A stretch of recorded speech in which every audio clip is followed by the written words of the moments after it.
মৌলানা সাহেব এই দেখেন। আরে ওই তোমরা সবাই শান্ত হয়ে বসো, আমি ওর সাথে কথা বলছি। এ সারাদিন ঢোল বাজায় আর পড়ার তো কোনো নামই নেয় না।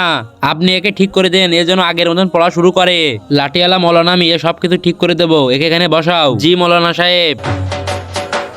আই তোসিফ, এখানে এসে পড়াশোনা। একটু আগে তো ড্যান্স করছিলি, এখন পড়া না হলে তোর খবর আছে।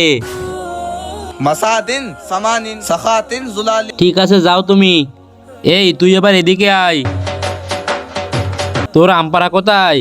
আমি আমপারা পড়ি না, আমি সারাদিন ঢোল বাজাই। আচ্ছা সারাদিন ঢোল বাজাস তুই, মনে আছে তোর 12টা বাজাতে হবে, তা না হলে তুই ভালো হবি না। ইলে ইলে ইলে ঢোল বাজায় না, ইলে ইলে। আরে ভাই এর তো কিছু হচ্ছে না, মনে আছে এর গায়ে শয়তান আছে। আমি শয়তান, আমি ওকে এরকম করে দিছি যাতে ওর পড়তে মন না বসে। শয়তান, মনে হয় তুই লাটেলা মৌলানাকে চিনিস না, চুপচাপ ওর ছেড়ে তুই চলে যা। মৌলানা সাহেব আমি একে ছেড়ে যাব না, আর আমি ওর সাথেই থাকবো। আচ্ছা এখনই দেখাচ্ছি তোকে। আউযুবিল্লাহি মিনাশ শয়তানির রাজিম, বিসমিল্লাহির রহমানির রহিম। আরে এ আমার কাছে ঢোল কিভাবে এসেছে? লাঠিয়ালা মৌলানা আমাকে আমপারা দেন, আমি পড়বো। বেটা মোজাম্মিল এর আমপারা দাও, এই নাও। আউযুবিল্লাহি মিনাশ শয়তানির রাজিম, বিসমিল্লাহির রহমানির রহিম।